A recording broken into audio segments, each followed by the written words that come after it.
ziar nañ leen bu baax a baax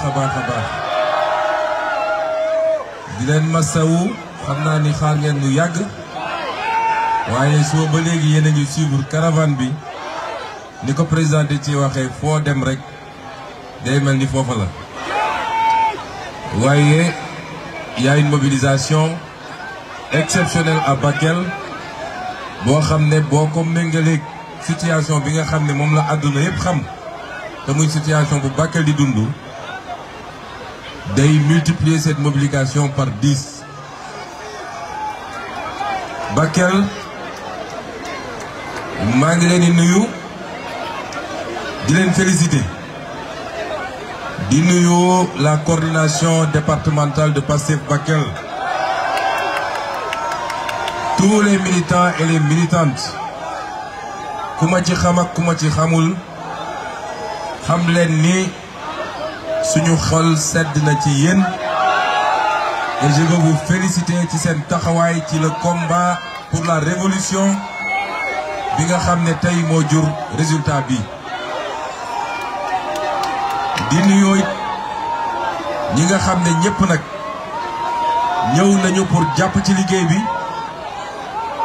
muy maire yi nga xam ne maireu département bi lañu doore ko ci maireu dëkk bi di Ibrahima Baba Sall waaye di ci teg maire Sori Kaba ak maire Diakoy Tunkara bu Moudéri, maire Amady Ka bu Sinthiou Fissa ak maire Diadje Sawane bu Fissa Gàcceri ñoom ñëpp ñu ngi leen di nuyu ndax temps yii def nañu déplacement ñëw ba Dakar seet si ma kon ñu ngi leen di nuyu di leen ziare di nuyu nag toutes les populations du département rawatina nag ñi may massawu commencé ci Bakel waaye teg ci waa Yafera waa Arundu waa Koungani waa Golmi ak waa Baalu ñoom ñëpp dund nañu li nga xam ne moom lañu xam ñun ci inondation yi muy situation bu métti mbokki Bakel am na situation yoo xam ne bu amee ci réew ñu xam ni lii am na ku naan français dégg la wolof dégg nga wolof te dégg nga français ah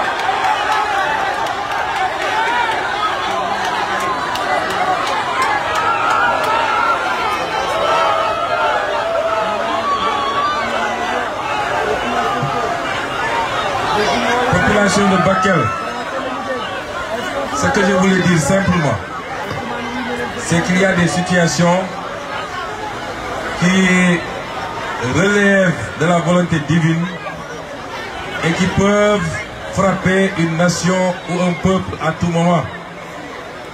Quand ces situations arrivent, la responsabilité de chacun et chacune d'entre nous, c'est de faire bloc autour des autorités pour qu'ensemble nous puissions faire face. Et c'est pourquoi, malgré mon adversité avec le président Macky Sall, vous vous rappelez que quand il y a eu l'avènement de la Covid-19, j'avais accepté d'aller répondre à son invitation au palais de la République parce que pour moi, il fallait la Sainte Union nationale face à ce péril qui menaçait le monde entier. Et c'est pourquoi tous les acteurs doivent s'abstenir de politiser des situations comme celle-là. Et le plus important, c'est que seul l'État peut aujourd'hui être aux côtés des populations et apporter des solutions. Personne d'autre ne peut le faire. Si des politiciens pensent qu'ils peuvent utiliser la souffrance des populations à des fins politiques, au point de créer des situations que nous avons vécues, Ces gens ne peuvent pas amener 500 millions à Bakel à forcerie des milliards. Ils ne peuvent pas régler les problèmes des Bakelois. Et c'est pourquoi, depuis que cette affaire est intervenue, l'État s'est donné tous les moyens pour être à côté des populations. C'est la première fois que vous voyez la survenance d'une catastrophe et qu'immédiatement le président de la République lui-même, toute affaire cessante, se déplace pour venir aux côtés des populations, pour constater lui-même et pour essayer d'apporter des solutions. Pendant 12 ans, eux, ils ont été au pouvoir. On ne les a jamais vus se déplacer pour compatir à la souffrance des populations. Des solutions d'accompagnement, on va en apporter. J'ai annoncé lors de la réunion interministérielle que j'ai tenue il y a une quinzaine de jours à Dakar, une enveloppe de 42 milliards. Cette enveloppe, j'ai vu un acteur politique de passage dans la zone parler de 8 milliards. 8 milliards, c'était l'enveloppe pour les premiers secours. C'était l'enveloppe pour éviter que dans les zones impactées, qu'il y ait des gens qui aient des problèmes pour se nourrir, ou pour se vêtir, ou pour se protéger contre les moustiques, ou pour se soigner. C'était ça la priorité. Mais, vous savez que ces crues vont laisser un certain nombre de désagréments. Des maisons vont être endommagées. Des cultures ont été détruites. Il y a même peut-être du bétail qui a été perdu. Et c'est pourquoi le reste de l'enveloppe va servir à accompagner toutes les populations qui ont été impactées à reprendre leur activité, mais surtout à rejoindre leur domicile dans les meilleures conditions possibles. Population de Bakel, vous savez très bien, vous qui êtes nés ici, vous qui avez grandi ici, vous savez très bien que les phénomènes de crue sont des phénomènes naturels. C'est parce qu'il y a de fortes pluviométries que le fleuve reprend son lit majeur. Le fleuve a un lit majeur et quand on reste quelques années à faible pluviométrie, les populations ont l'habitude, ont tendance à venir construire sur une partie de ce lit majeur.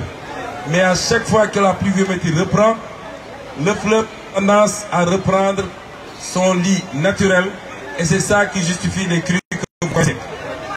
On en a vu en Mauritanie, on en a vu au Mali, on en a vu un peu partout dans le monde. Vous avez vu ce qui s'est passé il y a une semaine en Espagne. Les crues ont toujours servi aux populations parce que quand il y a des crues, c'était des moments importants pour l'agriculture. Aujourd'hui, ce que nous pouvons faire, c'est attendre que le phénomène se tasse, mais être auprès des populations pour vous accompagner, pour que chaque Bakelois, chaque habitant de Kidira, de Goudiri, en tout cas de toutes les zones qui ont été impactées, puisse sentir la présence de l'État. Mais j'ai donné des instructions au ministre de l'Hydraulique. Vous avez entendu parler des lacs et des mares de Bakel. Nous allons travailler à réhabiliter ces lacs et ces mares. Parce que normalement, s'il y a une bonne réhabilitation, une partie de ces eaux, lorsque le barrage risque de céder et que les gens sont obligés de lâcher, une partie de ces eaux va être récupérée par ces mares et ces lacs. Et c'est un potentiel extraordinaire pour l'agriculture. La semaine dernière, le ministre Cheikh Tidiane Gueye et la dame qui est directrice générale de l'Office national des lacs étaient ici à Bakel pour faire la prospection pour que nous puissions faire ce travail-là. Toutes les mesures seront prises pour que cette situation, qui peut être impactante, qu'on puisse la transformer en opportunité pour Bakel, pour tout le département de Bakel, mais pour toute la région du fleuve. C'est cela que nous allons faire pour accompagner les populations. Il est important. Nous savons toutes les préoccupations qui sont les vôtres et qui sont les mêmes qu'on trouve presque partout au Sénégal. C'est parce que pendant 64 ans, déjà se sont succédés à la tête de l'État du Sénégal et ont très peu travaillé pour le peuple sénégalais, mais ont travaillé pour leur propre intérêt et pour les intérêts étrangers. C'est de cela qu'il est question aujourd'hui. Dans toute cette zone, il y a un potentiel minier. On a parlé d'or, parce que nous sommes ici dans le pôle sud-est. C'est le pôle le plus riche du Sénégal. On a parlé d'or, on a parlé de fer. La Falémé est ici à côté. Et il y a du fer à la Falémé. Qu'il y a 5 ans de cela, ils avaient signé avec une entreprise turque et ce fer allait être pratiquement vendangé au profit d'intérêts étrangers. Vous nous aviez entendu faire notre conférence de presse, dénoncer cela. Et on s'est bien battu au point qu'ils ont reculé. Et c'est pourquoi le fer qui est là est encore intact. Et nous allons l'exploiter au profit des populations du département, au profit des populations de la région, mais au profit du peuple sénégalais dans son ensemble. Ici, il y a énormément de potentiel. Nous avons du manganèse. C'est l'une des rares régions du Sénégal où on trouve cette ressource naturelle extrêmement prisée. Tout ce qu'on doit faire, tout ce dont on a besoin pour construire une plateforme industrielle, il y en a ici à Bakel. Si vous lisez le programme que nous avons présenté dernièrement, la vision 2050, nous avons dit que ce pôle est le pôle qui va avoir la plus grande croissance et la croissance la plus rapide, passant de 1 million de francs par tête d'habitant en termes de PIB rapporté à l'habitant à 4 000 francs au terme de l'application de notre programme. Je l'ai décrit, je l'ai défini et je l'ai développé hier lors du meeting de Tambacounda. Et c'est pourquoi même le 3e barrage que nous voulons construire sur la Falémé, qui sera un barrage à la fois électrique, mais également un barrage hydraulique, et qui va permettre de régler définitivement la question de l'orpaillage clandestin tout le long de la Falémé, c'est-à-dire le barrage de Gourbassi. Le programme est lancé. Nous allons travailler à mobiliser les financements pour le faire ici. Et tous ces programmes seront très utiles pour l'agriculture, irriguée aussi bien en saison sèche qu'en saison pluviale. Et c'est pourquoi la population de Bakel, ses ambitions sont très claires. La vision est précise. Les équipes sont bonnes. Vous avez un très bon président de la République que vous vous êtes choisi vous-même. Jeunesse de Bakel et jeunesse du Sénégal. Vous avez un gouvernement dont je suis le chef moi-même et je crois pouvoir dire que vous avez un très bon gouvernement. Qu'est-ce qui manque pour pouvoir dérouler le programme aujourd'hui? Qu'est-ce qui nous manque? C'est d'avoir une majorité écrasante à l'Assemblée nationale le 17 novembre. Je n'ai même pas parlé du volet agricole, parce que ça va nous prendre beaucoup de temps. Mais tout ce qu'on vous demande pour parachever le contrat moral qui nous lie à vous, c'est de nous donner une majorité écrasante, minimum 150 députés, au soir du 17 novembre, pour permettre au président Bassirou Diomaye Faye de gouverner, de prendre les lois qui doivent transcrire les aspects économiques, juridiques, administratifs, sociaux du programme qu'on vous a présenté. Pour pouvoir aligner le budget à partir du budget 2025, pour pouvoir aligner le budget, laissez monsieur le maire arriver, s'il vous plaît. Laissez monsieur le maire.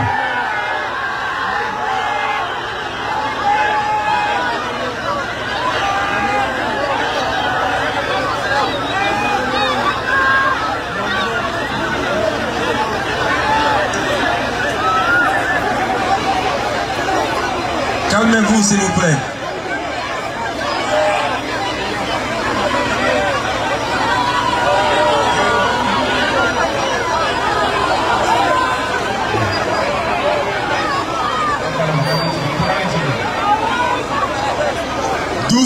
Doucement, yéen ñëpp xaj ngeen fii buuxante bi jaru ko ku nekk foo taxaw daa dégg yi nga xam ni ñoo ngi la koy wax